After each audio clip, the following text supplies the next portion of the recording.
মতবাদ বুঝে শুনে গ্রহণ করে নাই। যেহেতু না বুঝে গ্রহণ করছে এই জন্য ইমানটা ঠিক আছে, কিন্তু সব গণ্য মূর্খের দল।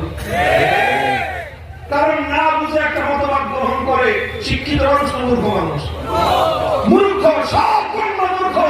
যদি মূর্খ না হতো মুসলমান হয়ে ধর্মনিরপেক্ষ মতবাদের অনুসারী হতে পারত না।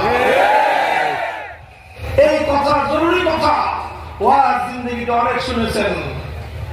ইমান আগে না আমল আগে?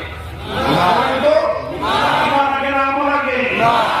যদি ইমান দুরুস্ত না হয়, যদি ইমান ঠিক না হয়, 1000 রাকাত নামাজ এক কানাকড়ি পরিমাণ সওয়াব হবে না।